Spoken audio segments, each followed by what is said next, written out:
Hello दोस्तों, हमारे channel competitors club में आपका एक बार फिर से स्वागत है। छत्तीसगढ़ सामान्य अध्ययन की सीरीज़ में हम देख रहे हैं छत्तीसगढ़ का इतिहास, और पिछले वीडियो में हम छत्तीसगढ़ का प्राचीन इतिहास कंप्लीट कर चुके हैं। आज का ये वीडियो हम प्रारंभ करने जा रहे हैं छत्तीसगढ़ के मध्यकालीन इतिहास से, जो कि प्रारंभ होता है कलचुरी वंश के साथ। कलचुरी वंश की अगर हम बात करें तो 550 ईस्वी से लेकर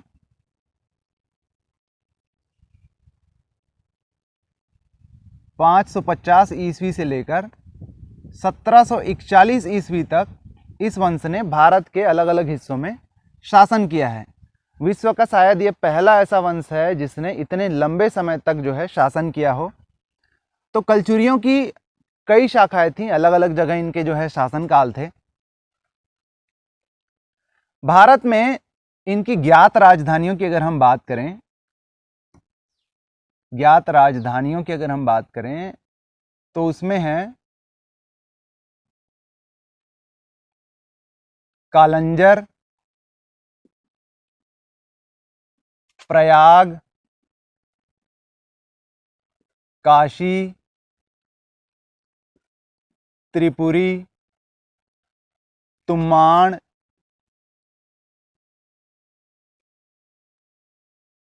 रतनपुर, खल्लारी व रायपुर।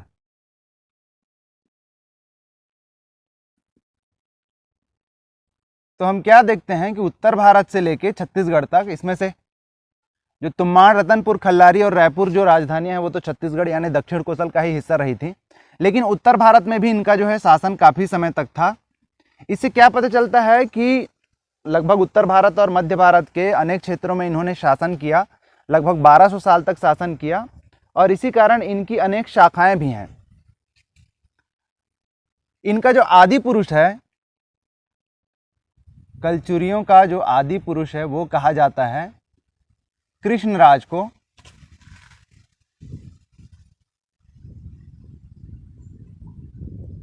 जो 500 से 575 ईस्वी के मध्य रहे होंगे। छत्तीसगढ़ के जो कलचुरी हैं, जैसा हम लिख रहे हैं, वो त्रिपुरी के कलचुरियों के ही हिस्से हैं। त्रिपुरी के कलचुरी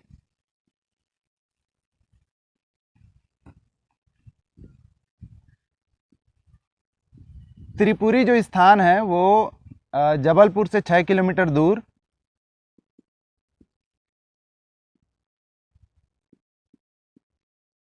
वर्तमान में इसका नाम है तेवर।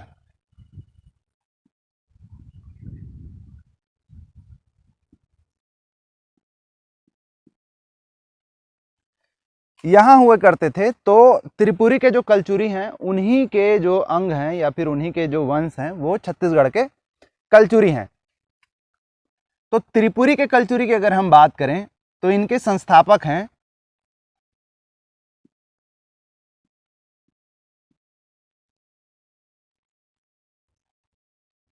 वामराज देव,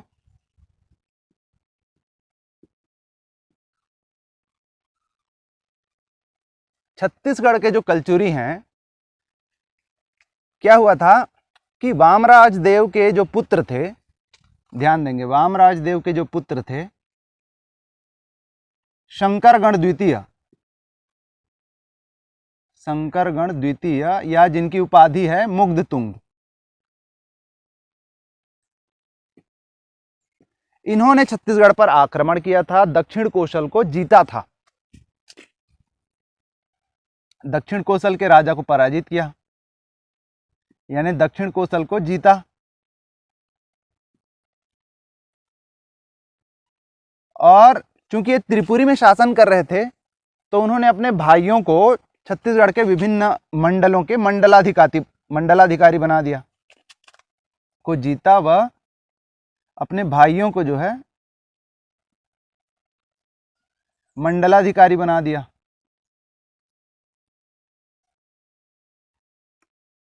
मंडलाधिकारी या फिर मंडलाधिपति बनाया, मंडलाधिपति बनाया। अब उसमें से जो कई मंडल थे बाद में जो है त्रिपुरी से स्वतंत्र होने की कोशिश करने लगे।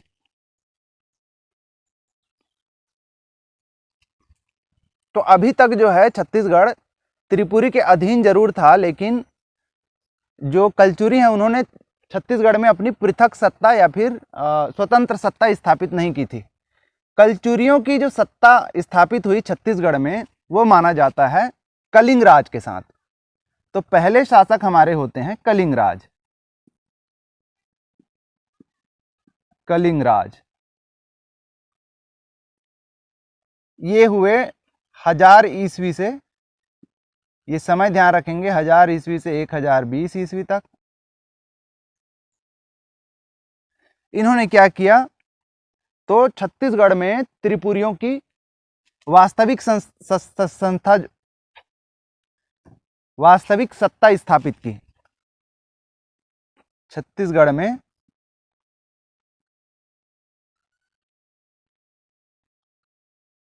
कलचुरियों की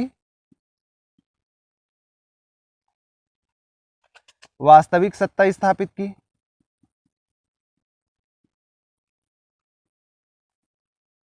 वास्तविक सत्ता मतलब अब यहां से अगर आपको सत्ता चलाना है तो फिर यहीं पे आपको रहना पड़ेगा, यहीं पे आपको एक राजधानी बनानी पड़ेगी। तो इन्होंने तुम्माण जो कि कोरबा जिले में है,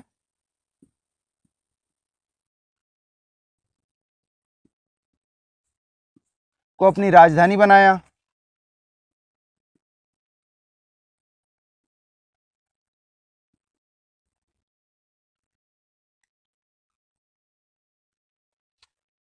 और अगर निर्माण कार्य की बात करें तो चैतुरगढ़ का जो महामाया मंदिर है, चैतुरगढ़ का महामाया मंदिर, इसका निर्माण इन्होंने करवाया।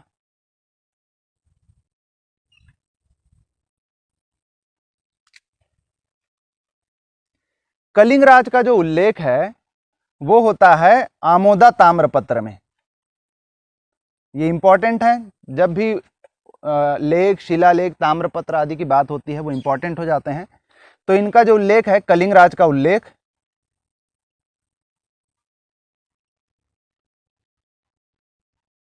आमोदा ताम्रपत्र में है।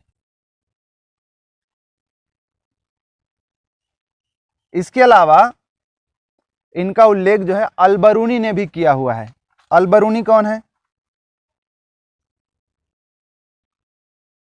अलबरूनी जो है ईरान के रहने वाले थे, अरबी फारसी संस्कृत के विद्वान थे, मोहम्मद गजनवी के साथ भारत आए हुए थे और अपने वर्णनों में इन्होंने भारत के इतिहास का वर्णन किया हुआ है। तो अलबरूनी द्वारा उल्लेखित शासक हैं ये।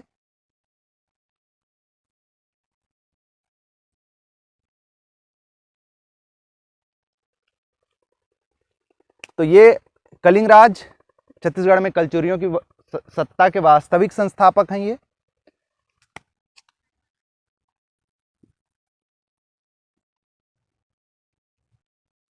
छत्तीसगढ़ में कलचुरियों के पहले शासक, तुम्माड़ को इन्होंने अपनी राजधानी बनाया, चैतुरगढ़ के महामाया मंदिर का निर्माण करवाया। इनका उल्लेख जो है आमोदा ताम्रपत्र में होता है और इनका उल्लेख अलबरूनी ने भी अपने विवरणों में किया हुआ है। कलिंग राज के बाद अगले शासक हैं कमल राज।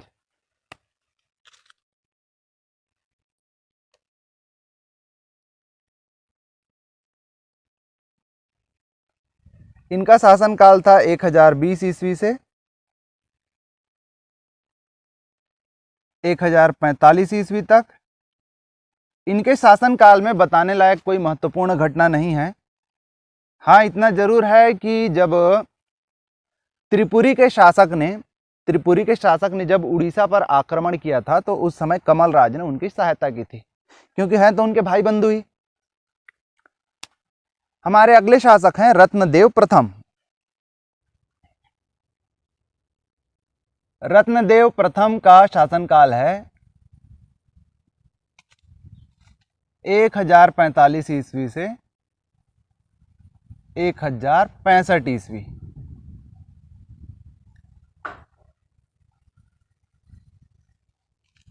इनसे संबंधित महत्वपूर्ण तथ्य क्या हैं? कि इनका जो विवाह है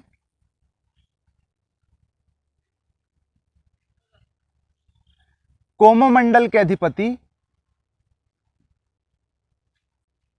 कोमोमंडल अधिपति वजुवर्मा की बेटी नोनल्ला से विवाह किया था इन्होंने। वजुवर्मा की पुत्री नोनल्ला से विवाह।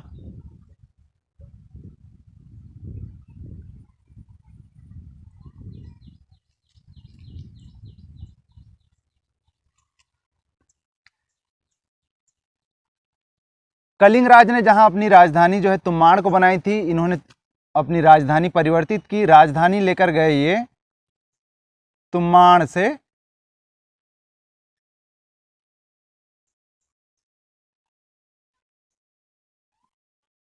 रतनपुर।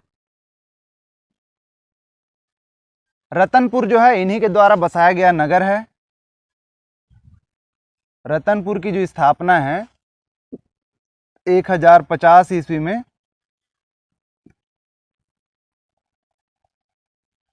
रतनपुर नगर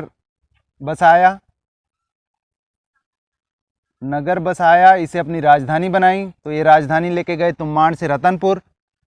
रतनपुर में जो है इन्होंने मां महामाया मंदिर का निर्माण करवाया। महामाया मंदिर रतनपुर, जिसे हम जानते हैं, मंदिर का निर्माण करवाया इन्होंने। तो ये जो महामाया मंदिर है, मां महामाया मंदिर या मां महामाया जो है, इन्हें लाफागढ़ के महिषासुर मर्दनी का प्रतिरूप माना जाता है। लाफागढ़ के महिषासुर मर्दनी का प्रतिरूप माना जाता है। तो इनके समय में रतनपुर इतना समृद्ध था कि इसे कुबेरपुर की उपमा दी जाती थी। रतनपुर को जो है कुबेरपुर की उपमा दी गई थी।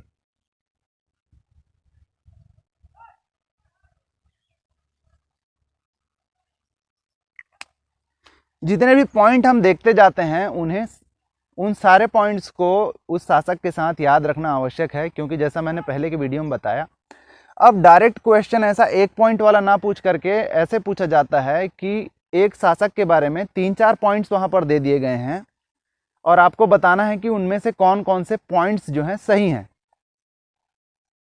तो जैसे रतनपुर नगर निर्माण करवाया इन्होंने, महामाया मंदिर का निर्माण करवाया। कुबेरपुर की उपमा जो है रतनपुर को दी जाती थी किनके शासनकाल में?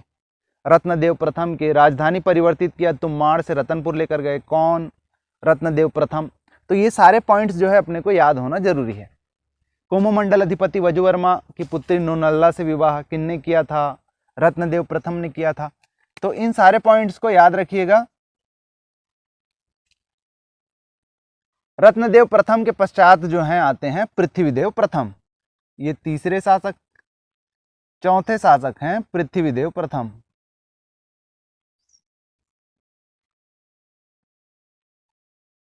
पृथ्वीदेव प्रथम का शासनकाल था 1065 ईस्वी से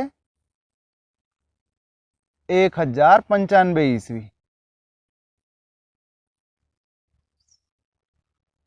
इन्होंने जो है सकल कोसलाधिपति की उपाधि धारण की। ध्यान दीजिएगा, सकल कोसलाधिपति की उपाधि धारण करने वाले ये दूसरे शासक हैं। इसके पहले जो सिरपुर के सोम या फिर पांडु वंश के शासक ने भी सकल कोसलाधिपति की उपाधि धारण की थी। उन शासक का नाम आप हमें कमेंट बॉक्स पर कमेंट करके बताइएगा। तो सकल कोसलाधिपति की उपाधि धारण की इन्होंने।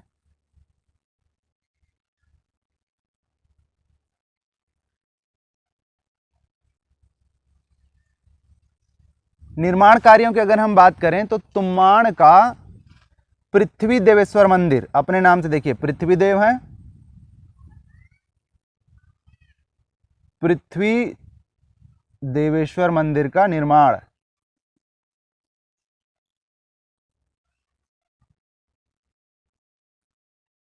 कहाँ है? ये तुम्माड़ में।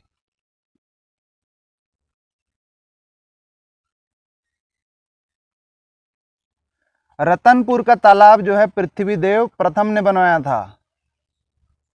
रतनपुर का विशाल तालाब, ये निर्माण है पृथ्वीदेव प्रथम का। पृथ्वीदेव प्रथम जो है वो 21,000 ग्रामों के स्वामी थे। 21,000 ग्रामों के स्वामी कैसे पता चलता है?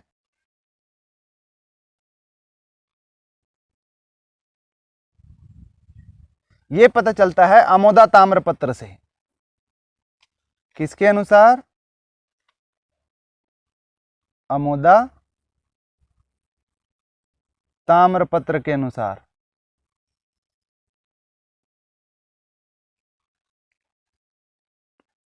पृथ्वीदेव प्रथम के बाद जो हमारे अगले शासक हैं वो हैं जाजल्लदेव प्रथम। जाजल्लदेव प्रथम। अच्छा, मैं इनको याद रखता हूं, जब मेरे को याद रखना होता है तो कमलराज, कलिंगराज, कलिंगराज, कमलराज, पहले के 2 शासक तो जो है याद हो जाते हैं। अगले के 6 शासक को याद करने के लिए मैं यूज करता हूं आरपीजे का। आरपीजे ये मेरा तरीका है, आप अपना तरीका अपना सकते हैं। आरपीजे, रत्नदेव, पृथ्वीदेव, जाजल्लदेव, ये भी 3 शासक यहां पर आ गए। रत्नदेव प्रथम, पृथ्वीदेव प्रथम, जाजल्लदेव प्रथम। इसके बाद अगले जो शासक आएंगे फिर से आएंगे आरपीजे, रत्नदेव द्वितीय, पृथ्वीदेव द्वितीय, जाजल्लदेव द्वितीय। तो ये 6 शासक तो आप जो है आरपीजे इस क्रम से याद कर सकते हैं। ये मेरा तरीका है, आप अपना तरीका अपना सकते हैं। तो जाजल्लदेव प्रथम का जो शासनकाल है वो है 1095 ईस्वी से 1120 ईस्वी के बीच में।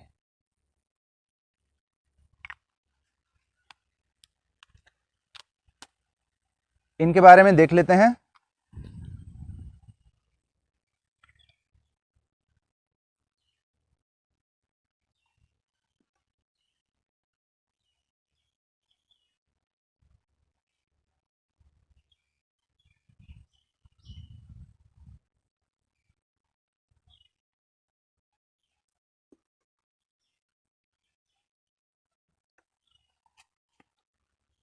जाजल्लदेव प्रथम ने जो है गज शार्दुल की उपाधि ग्रहण की थी।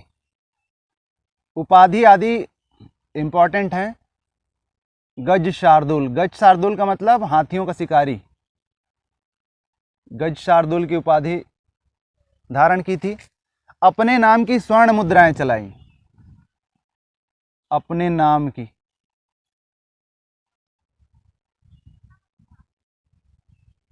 स्वर्ण मुद्राएं चलाई, उस पर किया खुदवाया। अपने नाम से चलाई, कैसे पता भैया? उनका नाम या उनसे संबंधित कुछ तो उसमें खुदा रहेगा ना। तो उसमें खुदा हुआ था स्वर्ण मुद्राओं में श्रीमद जाजल्लदेव। मुद्राओं पर एक तो जो है श्रीमद जाजल्लदेव और दूसरा गज शार्दुल, जो उपाधि उन्होंने ग्रहण की थी, गज शार्दुल अंकित करवाया।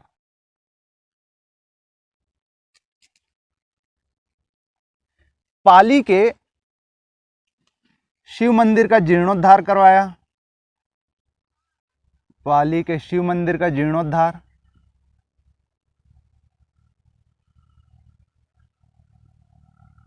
और निर्माण कार्य में सबसे बड़ा निर्माण कार्य कि अपने नाम से जाजल्यपुर शहर की स्थापना करवाई। जाजल्यपुर शहर बसाया, जिसे आज हम जांजगीर के नाम से जानते हैं। वर्तमान जो जांजगीर है वो मध्यकालीन जाजल्यपुर है, जिसकी स्थापना या जिसको बसाया था जाजल्लदेव प्रथम ने। जाजल्लदेव प्रथम जो थे वो प्रतापी शासक थे। ये जो हैं एक प्रतापी शासक थे। कैसे पता चलता है? दो प्रमुख घटनाएं इनसे संबंधित ज्ञात हैं जिनसे इनकी प्रताप का पता चलता है। पहला, चक्रकोट के छिंदकवंशी शासक, चक्रकोट के छिंदकवंशी, अभी हम इनके बारे में पढ़ेंगे। चक्रकोट वर्तमान जो चित्रकूट है, चक्रकोट के छिंदकवंशी शासक सोमेश्वर देव को हराया। शासक सोमेश्वर देव को पराजित किया। न केवल पराजित किया, इनका जो राजधानी है, इनकी राजधानी भी जला दी और इनको बंदी भी बना लिया, को पराजित कर कैद किया। बाद में उसकी माता के निवेदन पर छोड़ भी दिया। और दूसरा, सुवर्णपुर उड़ीसा, सुवर्णपुर उड़ीसा के शासक भुजबल को हराया।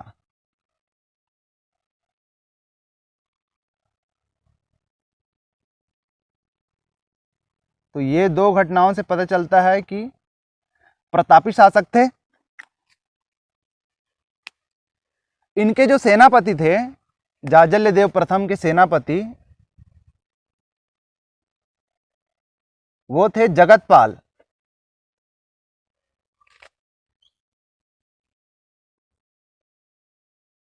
जगतपाल, ये नाम इंपॉर्टेंट है। अभी जाजल्य देव प्रथम के सेनापति हैं, आगे जो जाकर ये जगतपाल जो हैं पृथ्वीदेव द्वितीय के सामंत बनते हैं। तो ये जगतपाल इनके सेनापति से कहां से पता चलता है? रतनपुर शिलालेख में इनका उल्लेख है। रतनपुर शिलालेख से पता चलता है कि ये जो है इनके सेनापति थे। तो ये हुई जाजल्य देव प्रथम की बात। तो जैसा मैं बात कर रहा था, आरपीजे मेरा फॉर्मूला। तो आरपीजे के अनुसार अभी जे खत्म होता है यहाँ पे J1। आरपीजे में अभी J1 खत्म हो गया।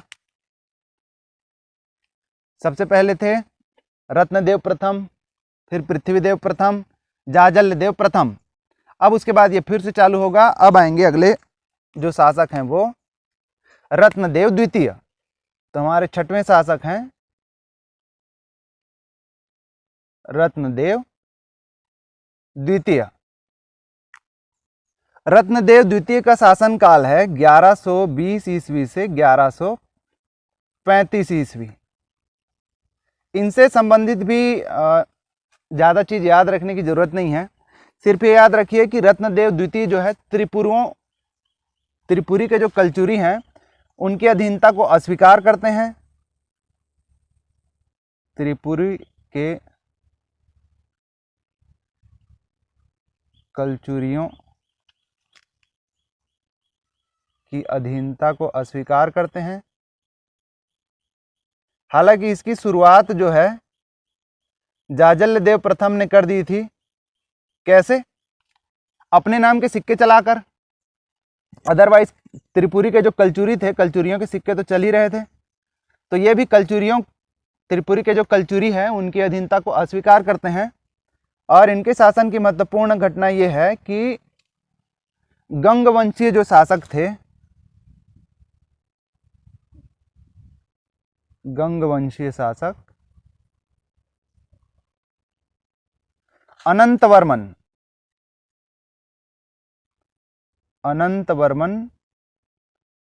चोडगंग को पराजित किया। ये इनके शासन की महत्वपूर्ण घटना है। रत्नदेव द्वितीय के बाद अगला हम देखते हैं पृथ्वीदेव द्वितीय। सातवें शासक हैं पृथ्वीदेव द्वितीय। इनका शासन काल था 1135 ईस्वी से 1165 ईस्वी के मध्य। तो कलचुरियों में जो है, जितने भी कलचुरी शासक हैं उनमें सबसे ज्यादा अभिलेख मिलता है पृथ्वीदेव द्वितीय का।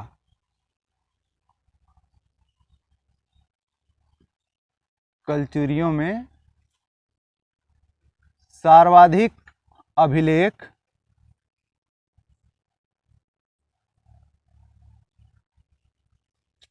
पृथ्वीदेव द्वितीय का।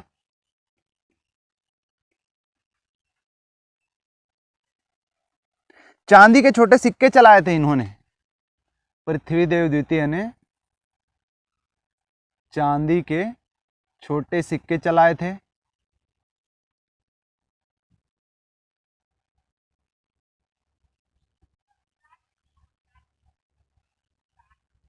देखिए, जाजल्य देव प्रथम के जो सेनापति थे जगतपाल, अब इनके सामंत हैं। तो इनके जो सामंत हैं जगतपाल, इनके द्वारा राजिम के राजीव लोचन मंदिर का जीर्णोद्धार किया गया।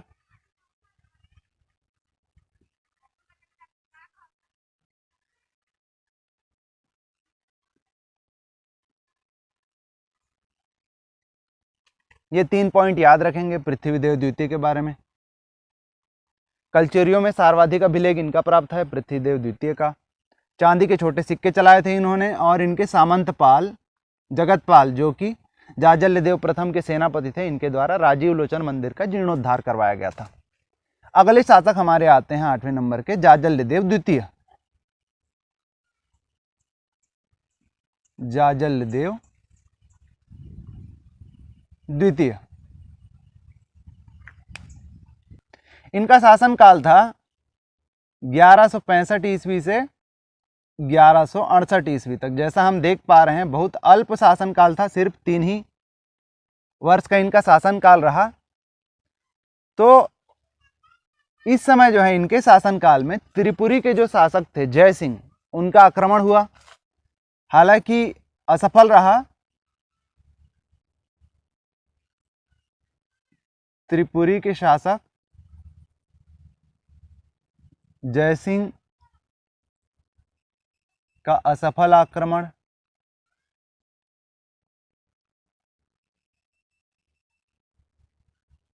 और जैसा हम देख रहे थे कि अल्पकालीन शासन है, संभवतः इनकी मृत्यु हो गई। तो जब इनकी मृत्यु हो गई तब शासन संभाला इनके बड़े भाई। 9वें नंबर के शासन है हमारे जगतपाल, माफ कीजिएगा जगतदेव। जगतदेव अलग लिखेंगे तो जगत देव हो जाएगा, संधि अगर विच्छेद करेंगे तो जगत देव, और संधि के साथ जगत देव। ठीक है, आप समझ जाएंगे। इनका शासनकाल रहा 1168 ईस्वी से 1178 ईस्वी, 10 साल इन्होंने शासन को संभाला। तो इनके साथ क्या था कि ये जाजल्य देव के बड़े भाई हैं। जाजल्य देव द्वितीय के बड़े भाई हैं। ये स्वेच्छा से शासन को छोड़कर, जो जगत देव हैं वो स्वेच्छा से शासन को छोड़कर गंग राजाओं के दमन को निकले थे। पिछले हम देखते हैं कि गंग वंशीय शासक अनंत वर्मन चोटगंग ने आक्रमण किया था, तो संभवतः उनको हतोत्साहित करने के लिए और उनके बार बार आक्रमण से त्रस्त होकर ये स्वेच्छा से जो है गंग राजाओं के दमन को निकले थे।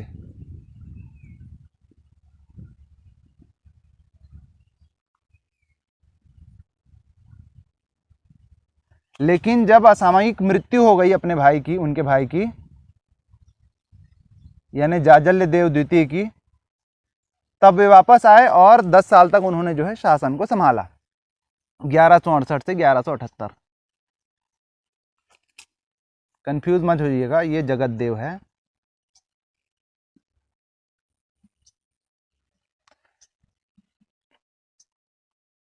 तो आरपीजे का जो हमारा क्रम देख रहे हैं वो यहां तक सही से चलता है। जे में हालांकि आप जाजल्य देव के बाद जगत देव भी जोड़ सकते हैं।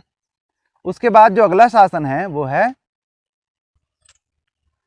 रत्नदेव तृतीय। तो 10वें नंबर के हमारे शासक हैं रत्नदेव तृतीय।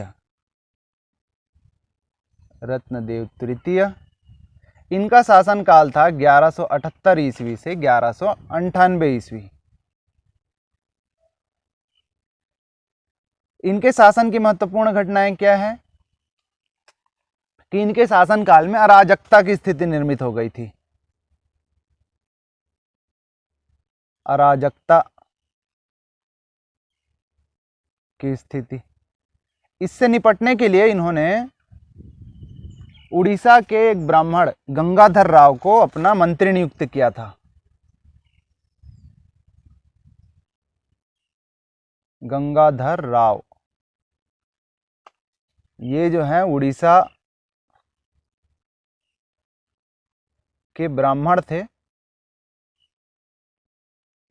और इन्होंने जो है इस अराजकता की स्थिति से उबरने में इनकी मदद की थी। यानी इनको मंत्री बनाने का इनका जो फैसला है वो सही साबित हुआ था। बाद में इन्हीं गंगाधर राव ने जो है रतनपुर में इन्हीं के द्वारा रतनपुर में एकवीरा देवी का मंदिर निर्माण करवाया।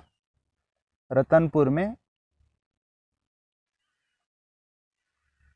एकवीरा देवी का मंदिर निर्माण करवाया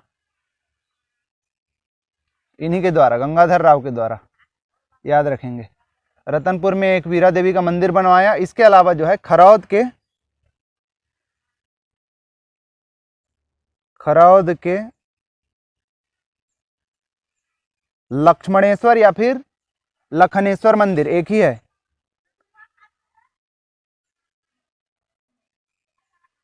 लखनेश्वर मंदिर का जीर्णोद्धार करवाया।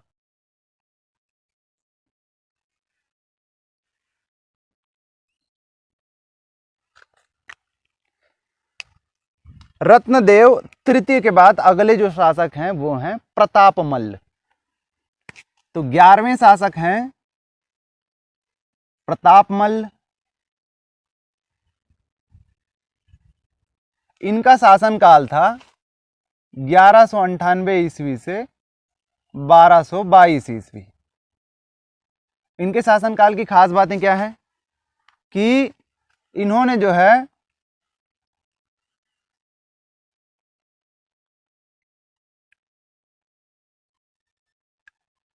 तांबे के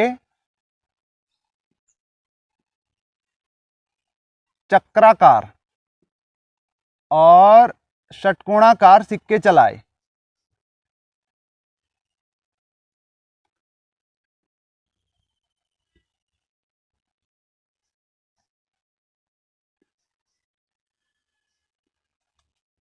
सिक्के चलाए।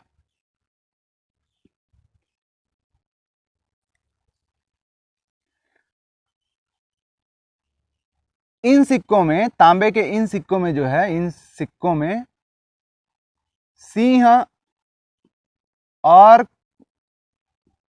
कटार की आकृति अंकित करवाई। सिंह व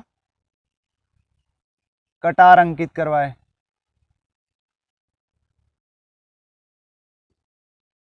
इनके 2 सामंत का उल्लेख मिलता है प्रतापमल के, जयराज व यशोराज।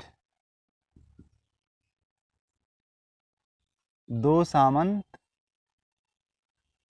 जयराज व यशोराज का उल्लेख मिलता है।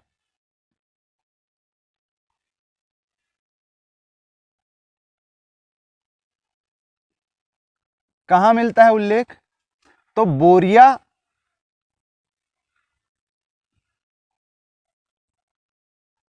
कवर्धा में है और सहसपुर के प्रतिमा लेख में, प्रतिमा या फिर मूर्ति लेख में इनका उल्लेख मिलता है। तो ये 3 घटनाएं याद रखेंगे। प्रतापमल से संबंधित तांबे के सिक्के चलवाए जिनकी आकृति जो थी वो चक्राकार और षटकोणाकार थी। इन तांबे के सिक्कों में उन्होंने कटार और सिंह की आकृति निर्मित करवाई। इनके 2 सामंत का उल्लेख मिलता है, जयराज और यशोराज के, और ये उल्लेख होता है बोरिया और सहसपुर के प्रतिमा लेख में। इसके पश्चात यानी 1222 से लेकर जो है 1480 के बीच में, ये जो लगभग 250 साल का समय है, इस लगभग 250 वर्ष, इस समयावधि का कोई भी प्रमाणिक लेख नहीं मिलता है, यानी इस समय का कोई भी प्रमाणिक इतिहास उपलब्ध नहीं है। प्रामाणिक इतिहास अनुपलब्ध।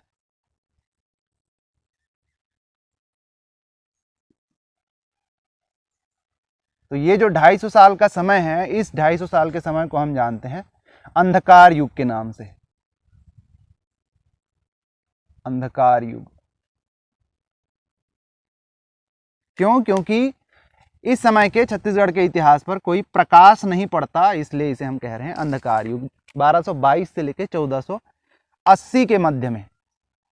इसके पश्चात जो अगले शासक जिनका उल्लेख मिलता है वो है बहारेंद्र शाह। बहारेंद्र शाह का जो शासनकाल है 1480 से 1525 ईस्वी के बीच रहा है। इनसे संबंधित महत्वपूर्ण तथ्य क्या है कि ये अपनी राजधानी जो है रतनपुर से छुरी कोसगई ले गए।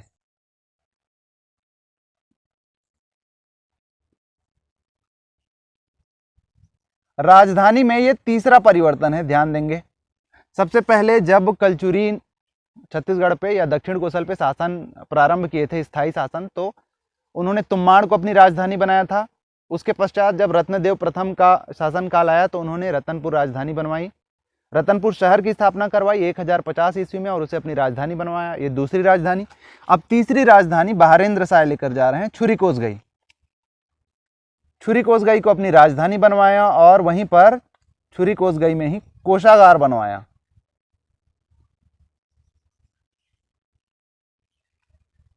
कोषागार की स्थापना करवाई। इसके अलावा जो है छुरी कोसगई में ही कोसगई माता मंदिर का निर्माण करवाया।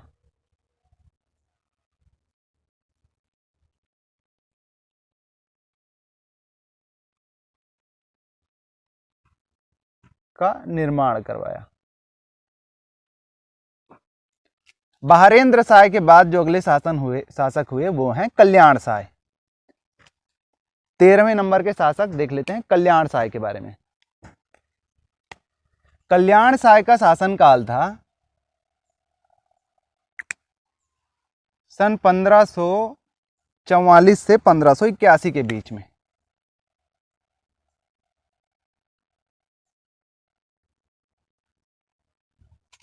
ये वो शासन काल का समय था जब भारत पे जो है मुगल सम्राट अकबर शासन कर रहे थे, 1544 से 1581 अकबर का शासनकाल था। और अकबर के जो संबंध है ज्यादातर हिंदू शासकों के साथ जो है मैत्रीपूर्ण थे, तो ये अकबर के समकालीन है।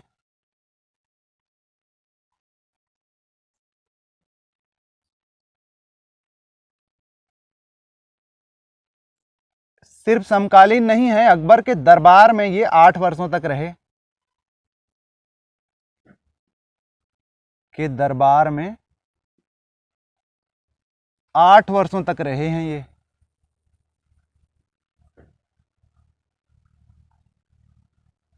वहीं इन्होंने या तो भूमि की जमाबंदी प्रणाली जो है इजाद की या फिर सीखी।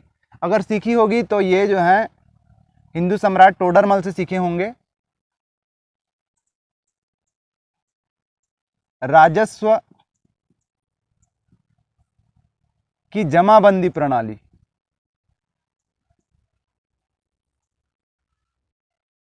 प्रारंभ की इन्होंने।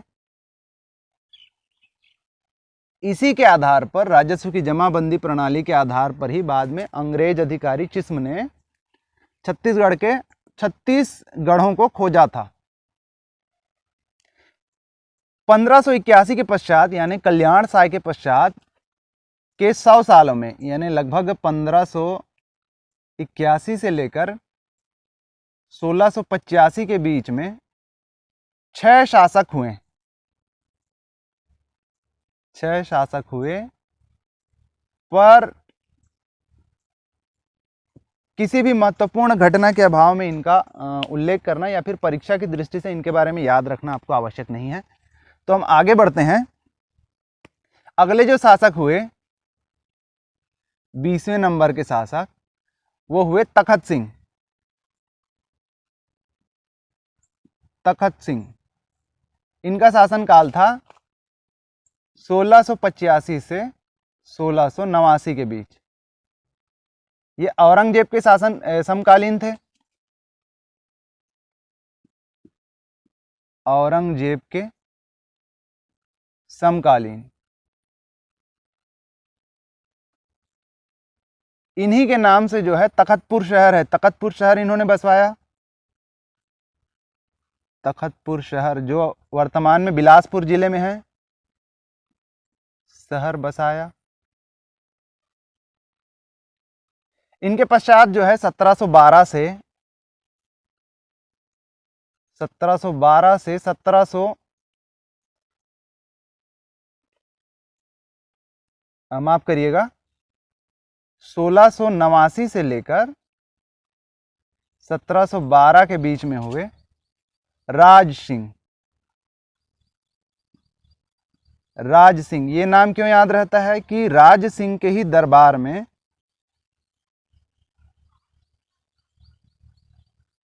गोपाल मिश्र हुए, जिन्होंने खूब तमाशा ग्रंथ की रचना की थी, फेमस ग्रंथ है।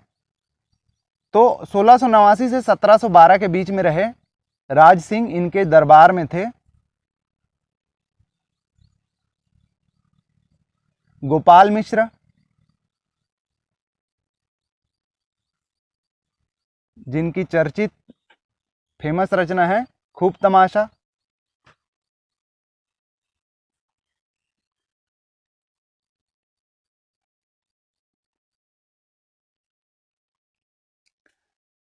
राज सिंह जो है उम्रदराज थे, इनके कोई संतान नहीं थी, इसलिए इन्होंने समय रहते क्या किया था, मोहन सिंह, जो कि उस समय कलचुरियों की रायपुर शाखा, अभी जो हम देख रहे हैं कलचुरियों की जो शाखा वो है रतनपुर शाखा की बात कर रहे हैं। अभी जितना भी हम शासक की बात कर रहे हैं वो सब रतनपुर शाखा कहलाते हैं। कलचुरियों की एक रायपुर शाखा भी हुआ करती थी।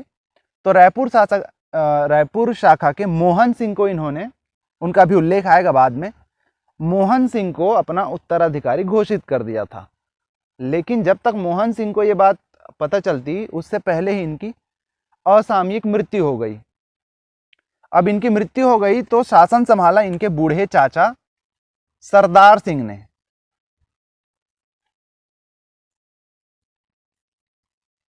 सरदार सिंह, सरदार सिंह जिस समय शासन के लिए बैठे उस समय उनकी उम्र जो है 60 साल से ज्यादा हो चुकी थी। 1712 से लेके 1732 तक इन्होंने शासन संभाला। ये राज सिंह के चाचा थे, उम्र हो चुकी थी इसलिए इनको राजकाज में कोई रुचि नहीं थी। इनके पश्चात जो है राज सिंह के पश्चात रघुनाथ सिंह का शासन हुआ।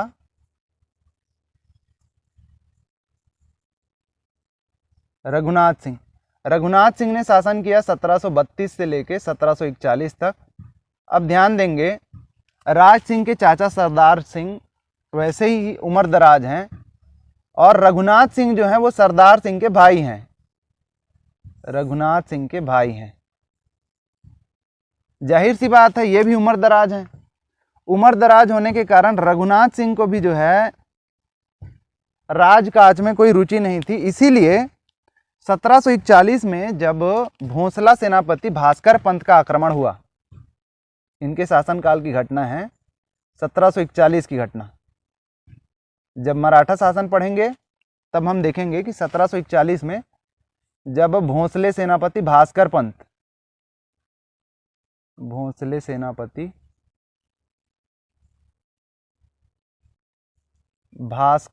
का आक्रमण,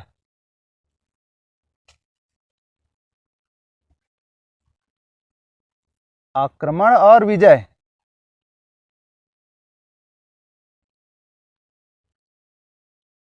तो जब इसका आक्रमण हुआ तब रघुनाथ सिंह ने जो है कोई खास रेजिस्टेंस नहीं दिखाया, कोई खास विरोध नहीं किया और छत्तीसगढ़ जो है फिर भोसलों के अधीन आ गया। तो इस प्रकार हम क्या देख रहे हैं कि रघुनाथ सिंह जो हैं वो अंतिम कलचुरी शासक हैं, अंतिम कलचुरी शासक।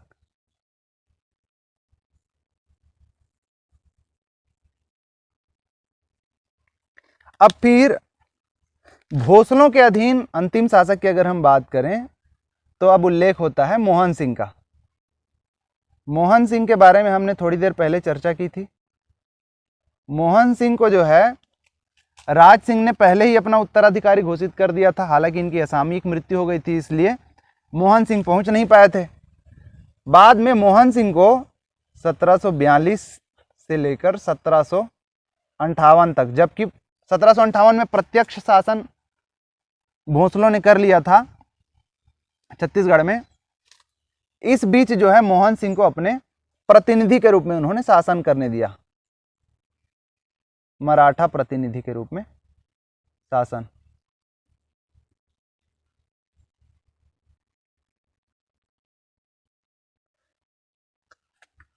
तो हम क्या देखते हैं कि 1741 में ही जो है कलचुरियों की जो सत्ता थी वो उनके हाथ से चली गई। तो इसीलिए हम छत्तीसगढ़ के कलचुरियों की जब हम बात करते हैं तब हम बोलते हैं कि 1000 ईस्वी से 1741 ईस्वी तक इनका शासन रहा। तो इस प्रकार यहाँ पर जो है छत्तीसगढ़ के कलचुरियों में रतनपुर शाखा के कलचुरियों का इतिहास यहाँ पर खत्म होता है। आशा करते हैं ये वीडियो आपको समझ आया होगा, पसंद आया होगा। इसे लाइक करिए, अपने दोस्तों के साथ शेयर करिए और हमारे चैनल कॉम्पिटिटर्स क्लब को सब्सक्राइब करिए। Thank you.